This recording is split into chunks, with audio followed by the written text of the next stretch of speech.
All right, now you can take it away. It puts a lot more pressure here, Eric. We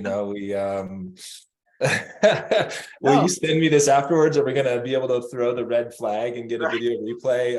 Right. If you want to edit it, you can feel free to edit and send it back. It also reminds me of those commercials where they're, the couples are like fighting and bickering about, and then they throw the red flag, and it's like, yeah, that happens to me all the time. Like, oh yeah, no, but you didn't tell me to do that. Yeah, actually, my wife definitely told me to do that. Hey, y'all, I'm Drew. I work here at Overgrad, and just to give you a quick context, I for the past 8 years was running a high school in Los Angeles, and recently joined the team here at Overgrad. And excited to meet with you all. Can you all see my screen okay? Yeah. Cool, excellent. So it's great to meet you all and join you here today. Ryan, I'll let you introduce yourself, and then I'll kind of kick us off. Yeah, hey everybody, my name is Ryan Hoke. I am the co-founder and CEO. I'm here to support Drew if there's like really nuanced or specific questions. I've been doing this for over a decade now. So excited to be here and to participate. And yeah, Drew, go ahead and take it over. Awesome. So I thought we would do a couple of things. One, I wanted to share with you a little bit about Overgrad. I know you've been sitting through and meeting a lot of folks, give you a quick sense of what we are, who we are here at Overgrad. And then I actually wanted to ask you all a couple of questions to really guide our demo here today. But first, who are we? So really, we think about helping organizations, whether that be schools, districts, or CBOs, align post-secondary post-secondary counseling systems. And we do that in a couple of ways: by helping students find their best fit post-secondary option. That includes things like college matching, what we're going to call and we're going to talk about today, programs and pathways, as well as really understanding the financial impact of the decisions that they're going to make. By arming counselors with the right information and streamlined workflows to support students through their dashboards, through the application processes for college, as well as through milestone tracking, which we'll highlight today, that I think is relevant for the EDP. And then lastly, giving district leaders the ability to customize goals, roll up dashboards, and play nicely with our API to whatever data systems you might have. I know we have some tech people there as well. If we get too far down that road, I'm not going to answer any technical questions, but Ryan certainly can. We work with organizations big and small across the country. We work with our biggest is New York DOE, Department of Education, down to schools that have 100 students. And so, and everywhere in between, private, public, and district or charter schools. So I wanted to actually turn it over to you all so I can really guide our time here today. I know the time that we have is short, and I want to use it efficiently to really meet your needs. And so as I was thinking about, and I've talked with Eric a little bit about your own kind of post-secondary vision at the ISD, but I wanted to hear from you all at Wyoming, like what is, to understand a little bit more about what you're seeking. So would you mind all sharing with us a little bit, like what is your vision for post-secondary counseling? What are the priorities that are really most important for you so that we can really tune our time today to your needs? Good question. Good question. I think we're trying to come up with a plan for our district 7 through 12, 6 through 12, on some curriculum and guidance for students with their career pathways and post-secondary education or work. Yeah. Secondary plan. Yeah. Can you say more about that? It sounds like you're trying to think about post-secondary a little bit more broadly, if I'm hearing you right. Can you describe a little bit about how you all sort of approach this idea of like what happens after you graduate from high school and the types of options that should be available for students? Yeah, so we definitely are trying not to look at it just as four-year college is your only option. We want to provide students with different opportunities based on what they think their goals are after high school. We don't want to alienate kids who maybe aren't on that four-year college track. Awesome. And for a little bit of context, when you all think about sort of the 6 through 12, do you have a subset of students that stays with the same counselor over time? Are you moving between counselors? sort of what does the structure look like for the way that you support students during that journey? At the high school, they would stay with their counselor because we are separated out by alphabet. So they would stay with the same counselor throughout high school. At our junior high, we just have one counselor. So that's 7 and 8, and I don't know what 6. They don't have a counselor. Yeah, they don't have a counselor. It's 6th grade. Yeah, so 6 is, it's a K-6 elementaries, yeah. yeah. And then the other thing too, Drew, is they're talking is like, we said, not just post-secondary, like assume it's automatically 4-year college, but helping us to come up with a plan. That's what I think, that's one of the conversations when we first started talking about this. We said, well, we need to pick a tool, and I said, let's just start talking about, like, the tool will be dictated by the plan that we have. So coming up with that plan and what that looks like for us in terms of implementation. If that all falls on the counselor, there's probably once a year that they're going to be able to get in and do this, maybe twice if they're lucky. If it's going to be embedded within instruction or like a partnership with the teachers as part of their curriculum, then all of a sudden now we can do a little bit more stuff with it. So that's a conversation that we're starting right now. Just for also context too, the high school has had access to a tool for these past couple of years. We just found out that the junior high didn't have access. Now COVID kind of blew all that stuff up and like didn't know that we didn't know, but didn't even know that the junior high didn't have access to it. So that's the other thing, is getting us on the same page. So that 2 different things. Yeah, they run 2 different things, so that we can get this to a seamless, something was going to lead to the next, and it builds. It's probably hard for a student who starts in middle school and might like identify what they want to do, and they might be tracking some of their work, and then not only are they switching schools but systems and new counselors. So I can understand like wanting to have coherence through your system. I'm assuming were you on Naviance, is that right? No, they're using another tool. Are using the tool, Use Science. Is that what you have access to right now? Not sure if you've. Oh, they do some really cool stuff with like the way that students can understand how their brains work and the brain science. So I think I saw you all were meeting with them, so I'm sure you heard a lot about that. Cool. So it's interesting because y'all are in the planning phase, so you may not, it sounds like, have this fully laid out, but I do know that in the state of Michigan, the grad requirements, the EDPs and stuff, I'm curious, like, what are your most important priorities? So that, again, we can kind of tune today's demo to show you those things. Is it around career planning? Is it around, I heard Eric talk about like document storage, like what are the things that are the most important priorities for you all in this vision? I mean, yeah, the career planning and just trying to get students to think about life after high school and giving them some tools to make some sort of a plan. And I think too, we're looking at what each tool offers and then trying to determine based off what we want our kids, how we want the curriculum to work in our district will then help us determine which tool to go with. Yeah. That makes sense.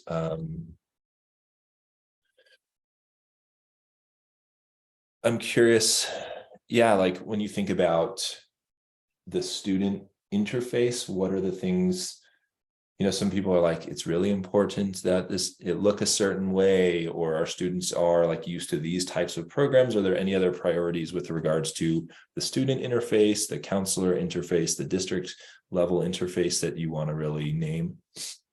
I think one of the things that we're not wanting to do here is reinvent the wheel. So lessons that are available around, what students are planning, not having to come up with everything ourselves, having a portfolio somewhere that the students can actually store their information and they can go in and review it and change it as they grow, but then also pull that information out to use for their post-secondary planning is an important piece. And a tool that's not overwhelming and Yes. and Needs to be user friendly. yes. User friendly. For both students and counselors and teachers and. Yeah, I can definitely appreciate that. As a side story, I have a a 3.5 and a 2-year-old, and my 2-year-old already knows how to use my phone, how to access the photos, and like how intuitive that is. And like he's 2 years old. So that is certainly an expectation. Anyway, I think it's a little bit more complicated than clicking one icon to get to your pictures, but I certainly can appreciate that. This has been super helpful, and I think will help us tune our presentation here today to kind of show you a few things, both on the student side and the counselor side. And I think, yeah, unless there's anything else that you all wanted to mention before we jump in, I'd love to just start us. I'll try to kind of highlight some of the things that make sense based on this, and also pause throughout to answer questions that you have. What I think we're going to do is start with the student journey, and I'm going to show you a different screen here, and start by thinking about how students can begin exploring their post-secondary future, right? Which is obviously an important first step and an ongoing thing. So I'm going to actually jump into the student side here to look at their careers. So I'm not going to spend our time today going through the students, the student-facing side of like career inventories, because that's not really a great use of our time. But you can see that students would do some different personality assessments and inventories, and after that would have their sort of like a recommended list of careers that might be of interest based on the results of some of these early on inventories. And this would be something that's helpful for students in the early exploration to say, great, like based on the results of these surveys, here's some potential careers that may be helpful, as well as majors and pathways that might make sense. So this student, Javier, was kind of recommended to electrical engineering and technologists. They can see the different types of certificate programs that might be applicable for them. They can follow them, and this would mean that they would show up on their list. They can do more research sort of on their own about this career, its future earning potential, average pay, as they start to think about the kind of lifestyle that they want. And again, they can find aligned 2-year institutions and a recommended majors. So especially early on, this is a way for a student to start exploring. If there's a career that is more aligned to a 4-year pathway, it would show the 4-year institutions that are aligned. And this allows a student from one place to say, like, I'm kind of just gathering a lot of info. Let me start following these things. Again, they might decide later on they actually don't want to follow this career, and that would be able to remove from their list. So when a student is, so a student is able to kind of keep track of this in all of their careers. Again, that would kind of all appear here. Now, students eventually will get to a place where they're going to want to use from the same tab, start thinking about the universities that they might want to apply to based on that, or the types of programs that they might want to apply to. We'll get into these programs in just a second. You'll notice that it's not filled out right now. I'm going to walk you through that process, but I just wanted to pause and see if there's anything about the career sort of following in addition that you wanted to ask about. No, I think we're good for right now. And that career being those based on those interest inventories, those are the suggestions that would come up, correct? Yep, exactly. Okay. And I know you all are also thinking about how does this then help students identify maybe opportunities for job shadows, for internships or externships. And I think this is where we would naturally want to go to what we call programs here in Overgrad. And so a student can access a list of programs. Now, Eric, I know we talked about sort of what exists or not in this for you all.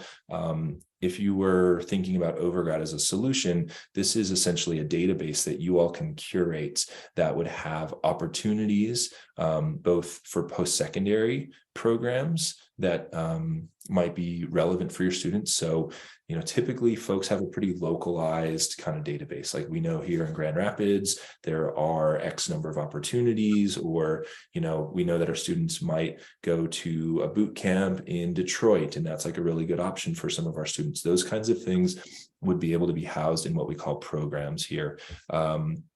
I'll get to the counselor facing side, but this is all what it looks like on the student side. There's different categories and tags, so students can identify the types of programs that are aligned with their interests. They can click in and they can learn more.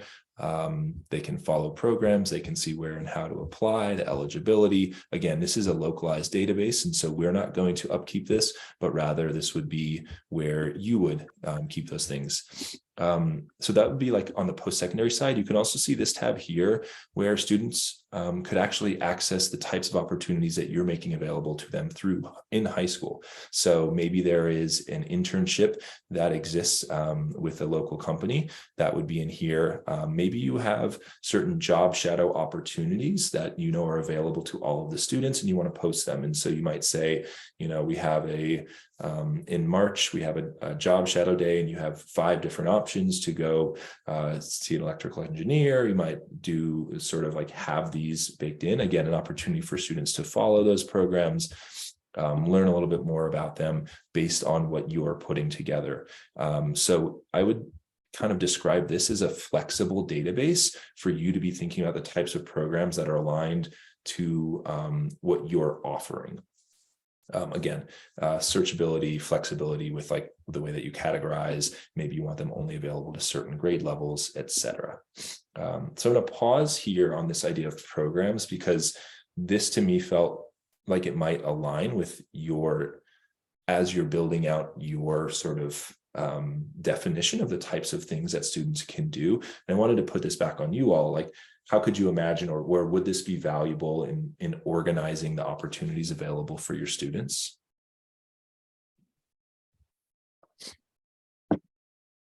So we have to upkeep all of this, right? Like all of the information. Yes. And yeah, the short answer is yes, because so much of it is so local that the college databases are really clear. Like, everyone who participates in financial aid, federal aid has to report out on it, but we don't know the types of programs that might exist in Grand Rapids. And this is where you have that opportunity to maintain that base. Okay. So I would see this as if we are going to start offering a work-based learning Correct. opportunity, we would only offer the ones that we are allowing students to participate in Yeah. here. The KCTC has been exploring, and there is a tool out there that we have been looking to build partnerships with called Emerge Skilled, which would allow for work-based learning, but also jobs. So like the job board could be tied in. Like is that another API thing where like if we have a third-party tool that is doing something already, we're not doing that, but I'm saying if we were doing that, a third-party tool that had job boards and there was could that be tied into this then? I can answer that. Yeah, like potentially, yes. I mean, it really depends on what the tool was, with the functionality that was available in terms of where it's at. We can also support in like moving data in from external sources, whatever that might be. Our customer success, I mean, you guys brought up in the beginning of like wanting to create a plan and really having a vision. Work-based learning, but that, I mean, again, based on how the plan develops, that could be a consideration, but I don't think we're not even kind of quite there yet. What did you think of like while they're in high school jobs, or like, is this like post-graduation job board, or like while in high school, or both? Yes, and so the tool that's out there right now is looking at your upperclassmen who are looking for part-time jobs, because it helps to build, but it's really internships, job shadows, and all that is leading towards job placement for those people who know they're not going 4-year degree route, right? So Yeah, like our discussion we were having with the construction work-based Yes, learning thing. That's right. where something you Yeah. can put out there. And we're not Yeah. there, but that's something that obviously, something that could be built out. But the question becomes then management of that. Like, what does that look like and how hard is that and how much detail needs to be done on that? Yeah, and that's sort of the blessing and the curse of a database like this, right? It's flexible enough that you can use in ways you want, and you have to do the maintenance of it. Sure. I think what we've seen is that some schools and districts will do that in a Google Sheet or in another thing, in another login. And sort of the idea is you may still have to do the work, but at least it exists in one place for students. Sure. Cool. Great. Any other thoughts about sort of use cases for the programs, or questions about how that would work? I think we're good. Cool. And then the other thing that I wanted to highlight, given our conversation, I think, I understand that in Michigan, students have to complete certain things along the way, and they're sort of accountable for tracking those. And so this is what we call milestones. This is a place where students can track the completion of those activities. Again, the student that we're looking at here, Javier, is in 12th grade. So he can kind of look back and reflect on what has been done or hasn't been done. There's customizability to these to meet the needs. So, you might say, well, actually, it's not important that a student add 15 applications. Well, there's two ways that can be customized. One, on the back end, like as a milestone itself, but also a student is able to say, actually, I'm not going to be applying to college. I'm going to be going straight to the workforce. And so they might click that I'm not completing this milestone. And so then it would appear like that, where a student doesn't have to click that. Most of these or the things that are automatable are going to be, like, for instance, if a student has to submit 3 applications, once that has happened in Overgrad, then that will be tracked automatically. So a student need not do those extra clicks. It will just automatically appear, versus a counselor meeting, they're going to track, and which kind of gives them some of that agency to say, like, yes, I did this meeting, which can be verified by the counselor. So again, this is where I would maybe think about walking back and backwards mapping as you all think about what are those important steps each year. You're not going to be able to meet with every kid every single day. And so they have to take some agency, but you can help create a pathway for them based on sort of your vision. I'm going to pause here if there's any questions or thoughts about the use of milestones. Thoughts or questions? No, we got head shakes. Anybody over there? No. Okay, we're good. Cool. And then the last thing that I'll bring you to here, which I know is relevant for your students, is going to be sort of what we call our document locker. And this is where schools are storing both application materials, so students can store their college letters of recommendation, their applications, but also they can build out their resumes and add those here. So when a student, for instance, wants to add a resume over time, they can upload a file that they've created or a link to a Google Drive. This is, again, like, it's a document locker, so it's a storage place. I think as I was imagining you all, I would probably be thinking about other documents. Maybe they have an internship that they've completed that they want to store in here and be able to access over time. You might ask them every year to write a career reflection, or to do that in 10th grade. That could all be stored in here. Revisions can be uploaded, files can be downloaded, so they can be printed, etc.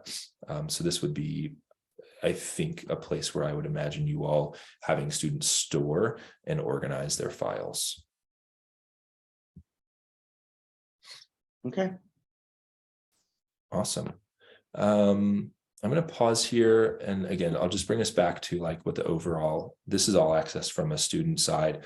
One of the things a lot of people ask about is this GPA calculator. So if a student is in 9th grade and they're like, I really want to earn I got all C's my freshman year, but I really know that I want to go to University of Michigan. Well, they're going to need to see, like, what happens if I get all A's and all B's. It's not going to work right now because this is a 12th grade student, but they can kind of map out how their GPA would change over time. I know counselors are always like, thank you, because like you can't go in 11th grade from a 3.0 to a 3.9 over time. And this is a way to help students sort of see the impact of their grades. Anyway, I'm going to bring us back to the educator side. So that was all kind of the student journey. And again, my hope there is for you to be able to see that a lot of that can be done by students without the need for a counselor to kind of get in the way.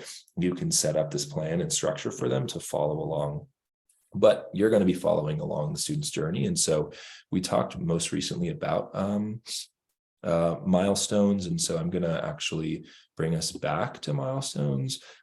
So here, again, we're going to be able to do some definition of these milestones, so that we can change like when these milestones happen, their due dates, how they're tracked. You can change the description, etc. This is an opportunity for you. And also you can turn off and on milestones. This is an opportunity for you to have a little bit of control over how that process is going to work.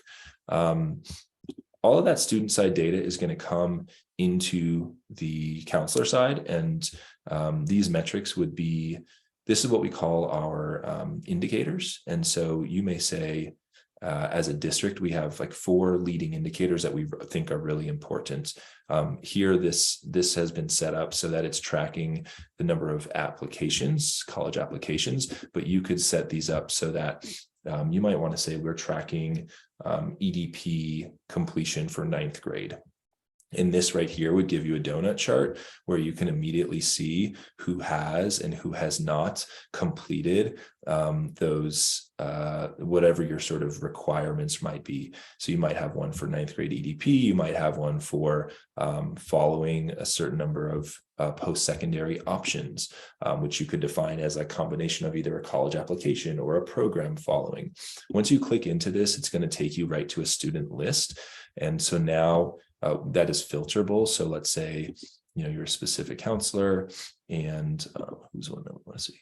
Only Dickens. So you might say, great, I just want to see my counselor list.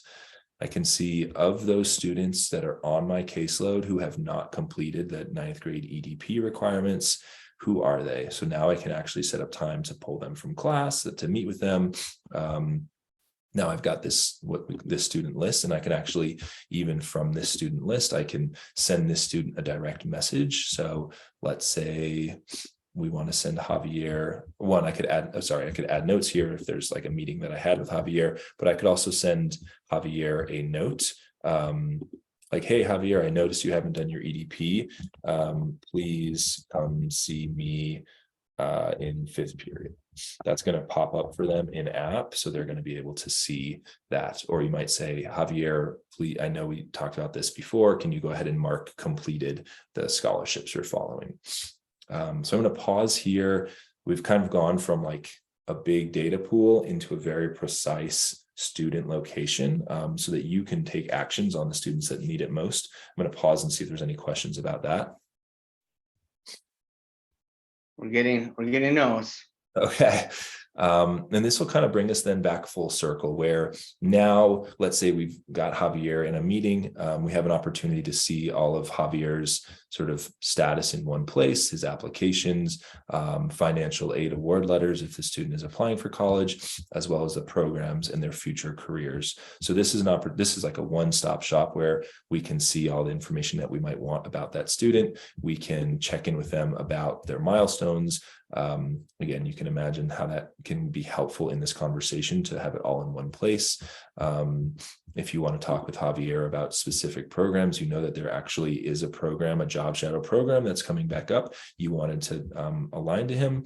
Hey, Javier, actually, like I saw you're following the arts program, but there's this opportunity I was thinking about would be a good one for you, either in your meeting with him, or you could even do this directly. You can go back and say, let's go ahead into Javier's profile, go ahead and add this other internship to his list, because in our conversation, we decided that might be a good fit for him.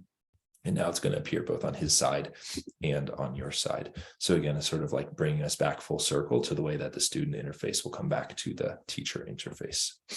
I know that's like a kind of a high level overview, but hopefully gives you a sense of how this cycle could work. And I'm going to pause us here and see if there's either questions or areas we want to explore a little bit more. But hopefully we've hit on a few of the major kind of points of our product. Any comments or questions? Are there any interest surveys or anything that students do? Did I miss that? I think you are, but you didn't go. But maybe you would like to show us a little bit more about the surveys. Sure. Yeah, we can definitely do that. They came up, yeah. He just didn't go into detail. Yeah, just to see what that looks like in the action. Yeah. So what you're showing us is all the different things that the counselor and the student do, interactions and communications for plan for like next steps, and for I see like to-do lists and tracking. But from the actual getting in and seeing what the standardized assessments look like. Yep. So there's two major assessments that students would complete. The first, and one of them is about their personality assessments, which can help influence the way that they sort of think about the types of jobs that would be a fit. This is called the Big Five Personality Assessment. It's based on a bunch of psychological research to help students kind of map on 5 different dimensions their personalities. They also have, since I've already completed this survey here, I'm going to have to restart it. But this is their career interest survey, an opportunity for students to select the types of things that they might enjoy or not doing. You can see why I didn't want to go through the entire process. It kind of takes a minute for students to do. And when the output of that is that, no, I can't do it. This is when we go through this entire career interest survey, that's when it's going to create that list for them of aligned best fit careers. Right. Well, go ahead and just, we have a couple seconds. Go ahead and just click through some like left to right, left. Sure. Just so we can see what it looks like when it's done. So there, and what did you base your interest survey on? Is it based on Holland Code? Is it based on? Yeah, so it is based off Holland codes behind the scenes, Okay. in terms of what it is. Yep. Okay. Yeah, this is perfect. Just getting through that and then we can see what that looks like when you're finished with it. Now, this is not a best practice. Don't have your students do it this way. Right. Some of them do, but you're right. Yeah. So it's obviously like a little bit of a different approach, right? Like the U Science is going to go very rigorously, and that's a pro and a con, I would imagine, depending on what you're kind of seeking. But here's the output. So we've got kind of aligned by the types of matches. Students might say, okay, so we've also fallen into the career clusters, which I'm sure you all are thinking about how those are defined. Now a student can either directly follow them, which is not recommended. They should actually be going in and identifying, like, is this the type of career that would be helpful? This is how we've gotten to this page here. Got it. Yeah. Yep. You could say we actually really are trying to help students align to matches that are growing and above a certain pay, right? That could be like some of the ways that Can students you would filter that? So how would they filter? Right now it's go ahead, Ryan. Yeah, so you can filter, like sort from this list, or if they go to search careers, it's going to pull in the good match, best match sort of scenario, so they can filter by match and then add on any like qualifying characteristics on top of it. Got it. So they can, okay, that's what I want to know is could they do multiple different types of filters though? They could. Yes, not from that first page that we No. looked at, which just sort of spits out the matches. This is, let's say, we know a student, let's say this is their sort of medium pay. We can now create a targeted, of course we didn't, but you can see how, you can imagine how this would work, that they can filter and search filterability. Now, again, this is based on their best fit matches as well as the types of job growth that they want. So if you unclick best match, what were the options under that for that particular, or what was the best Go match? ahead. And could you do both or is it one or the other then? You could do both. I'm not sure, Ryan, how that would make sense from like the searching perspective. Yeah. So you can include, it will do an either or in that scenario. You can remove best match, good match, Okay. sort of filter by any of those different ways. Yeah, and then it will align to like the post-secondary pathway required to go pursue that. Okay. And yeah, again, this might be an opportunity where you say, like, actually, that the type of education that the student wants to do is they're not interested in a college pathway. Okay, cool. Well, that's great. Like, let's talk about, maybe they have an associate degree, like what would be aligned with that versus a 4-year degree. We didn't do a good job on the career interest survey here. Sure, we did flip through. Maybe we picked careers that need a doctoral degree. Nope, we didn't. Anyway, you can kind of see how a student's specific needs and interests would align to that career search there. Oh, that's good. Any questions? No? All right. Was there anything else that you wanted to share? Oh, price. Yeah. Oh yeah, for our team, like are we looking in terms of price for school? We know that we have our IT people here. They know the exact down to the number of students here. So at the high school, we have how many students? 1260. 1260, and I think it was 591. Did you say 591 at the 591 at the 7-8 building? So Yeah, let me pull up our incremental pricing model. Said 1260 at the high school. Yep. So we're looking at about $7 a student here. So that gets us to 87.44, I see. Plus the middle school licenses are an extra $1 per student on that. So add another 591. So I think we'd be looking at what's that make? Somewhere around 9,200, something like that. I can get you an exact invoice, but that gives us a good estimate, I think. okay. Are there any final questions that anybody has? What about training and? Yeah, I'm sorry, thank you. Sorry. Training. So what type of training do you provide? Like what types of resources do you have online and as far as usability And staff leave every year, so is training ongoing? ongoing Is it or? a fee every time? Hey, it happens. I'm like, where do you think I'm going? She was just talking to your predecessor 2 years ago. And yet they're not here. Yeah, I mean, we really understand that it is hard. This has always been a really hard job in education more broadly. So definitely like those trends are happening across all of our partners. I think one of the things that we pride ourselves on is our once our handoff happens to our customer success team is you're going to have a dedicated person who's going to be your person. All of our customer success team are former counselors. And so not only do they know our product in and out and used it in their job, but they actually understand the job of the counselor. And I think that's really valuable. Most of the ways that we structure our onboarding would be an initial meeting, probably with the tech team, as well as some sort of district level administrator to understand what are the use cases and types of ways that we want to configure your account. Then what we would do is after we decide about how we're going to configure your account, because there are a lot of custom fields, again, like you may all have a vision where you're saying, these are some of the custom indicators I showed you on the front that we want to track. We need to know all of that up front. So we'll set up your account that way. Then the onboarding with your counseling staff would take place. We'd like to schedule that in the summer. I don't know if you all do like summer training as like pre-service, but that's an opportunity. Additionally, if we were interested in moving that to the spring before they left for the summer, I know that some schools like to do that and then allow teachers or counselors to explore, kind of poke around over the summer.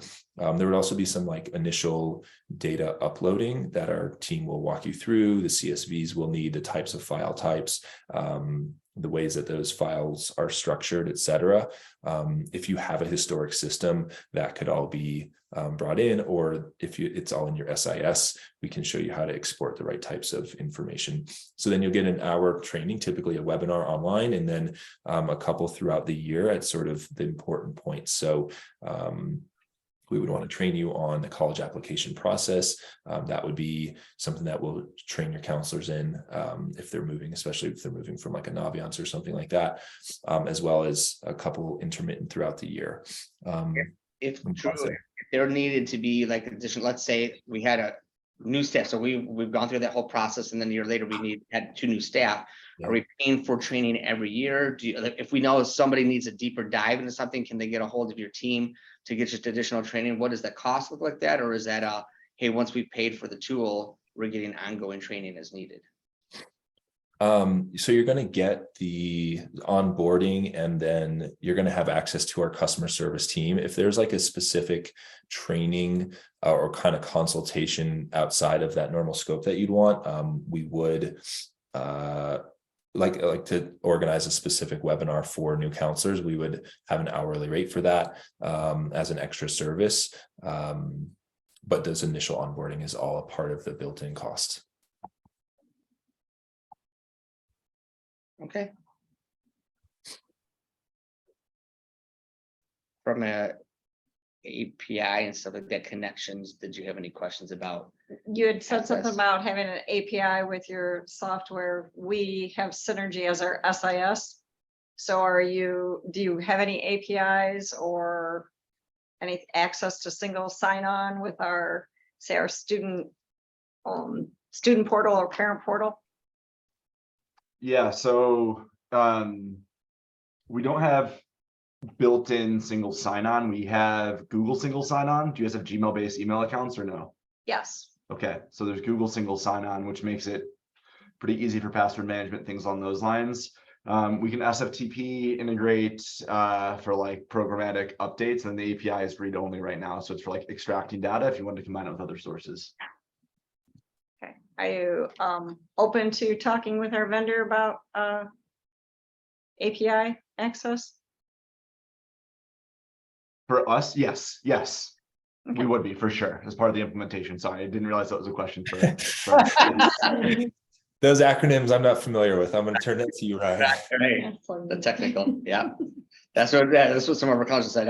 Yeah, you're just talking acronyms now. It doesn't make any sense to me. All right, do we have any final questions or thoughts? All right, yeah, if you wanted to, I know you mentioned just big picture cost, but if you wanted to send us like, a quote based on those numbers, that would be great. And what maybe that training would look like, like here, there's X number of trainings, that would be standard part of that. That would be beneficial as well. But I think that's it. So I appreciate your time, both of you. Yeah, absolutely. Good to meet with you all, and appreciate your time. We also didn't really go over like the data-wide dashboards, but that's also something, because I know there's like individual counselors, and then that all rolls up to a district-wide approach where you can filter by statuses like students with IEPs. You can filter against race, gender, ethnicity, depending on sort of what your goals and outcomes are. If you want to see that, I can show you. It's under production right now, but I can show you. Okay. When will that be available? It's in cycle right now. It's going to be released in March, I think. Is that right, Ryan? And that's all part of the same cost? Yes. Yeah, this is all baked in. Again, we found that counselors like really appreciate the fact that they can zoom to their specific student list, but that at district level, you want to be able to see that data sorted. So right now we've said this is what the interface will look like. These column headers will be customizable, and you'll actually be able to do that customization yourselves. I'm not going to show you how, but so right now in New York, they're interested in tracking how many students have applied to CUNY, their acceptances, things around like financial aid letters, and you can see this by high school. You can also then say we actually want to filter by students with IEPs. So now you could look and say, oh, it looks like our students with IEPs are underperforming against their students without IEPs. This is a way for you to quickly assess like the health of your program and your ability to sort of equitably meet all of the students. So in the same way we saw that data rolled up, you wanted to think about it by EDP completion. You could also look at that by race, gender, IEP status, et cetera. Oh, that's good to know. Anything else that you were looking for that we didn't address or have questions for? Didn't mention in terms of your tools and videos or other types of like lessons or anything that is kind of supplemental things. Obviously they could do the interest inventory and then do it explorers for the college. But in terms of like diving into a career path, supplementary things or curriculum itself, did you have anything? I would say on the curriculum side, we do have a curriculum. I would say that it's primarily focused on college right now, just naming the sort of what we currently have. So, there's going to be lessons that you can access that are like lesson plan, Google Slides, et cetera, that you could have teachers complete and customize, but it's mostly aligned to like what are the types of colleges, what does the process look like, how do I find a best fit match in the college space and not in the career space. Okay. All right. That's helpful. All right. Thank you very much. We appreciate it. All right, y'all. Thank Good to you. connect. Thank you so much. Take care. Have a good one. Bye-bye.